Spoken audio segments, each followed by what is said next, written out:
నీకు? ఏమొచ్చింది లాభం? చాలా మంది సులుగుతున్నారు, పొందుతున్నారు. ప్రార్థన అంటున్నారు, శుక్రవారం అంటున్నారు, ఉపవాసం అంటున్నారు. ఏంటి 15 సంవత్సరాలు అల్లాడేస్తుంది దయాక నా అల్లాడిపు, నా ఆశ, నాకున్న భారం ఏదో తెలుసా? కొందరనైనా అగ్ని నుంచి తప్పించాలి.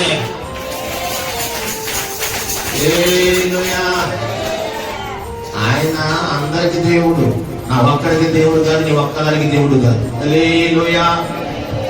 ప్రార్థన చేస్తే లాభమే వస్తుంది అంటున్నారు చాలా మంది తెలివి గల జ్ఞానం కలిగిన భక్తులు. ఓ భక్తురాలా, ఓ భక్తుడా, ఎక్కడి నుండి మాటలు వింటున్నావు? జాగ్రత్త. వీళ్ళు చెప్తారు, అసలు ప్రార్థన చేస్తే లాభం ఏంది? ఉపవాసం ఉంటే లాభం ఏంది?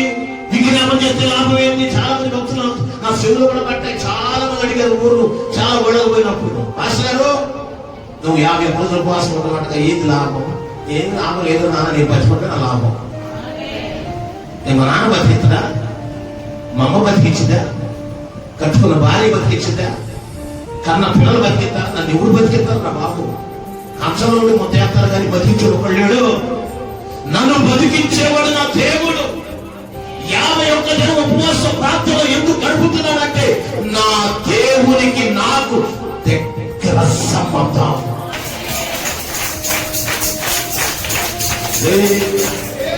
ప్రార్థన చేసి నచ్చిపోయిన ఎవరు ఉన్నారమ్మా? ప్రార్థన అడుగుతున్నారు, ప్రార్థన చేస్తే లాభం ఏంటి? నీకేం అర్థమైంది? ఆత్మీయతలు అర్థమైంది ఆ ప్రార్థన లాభం ఏంటో.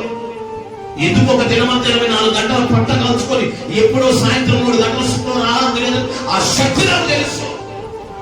దేవామా ప్రార్థన వినవా, ఆవేదన ఆలకించవా దేవా.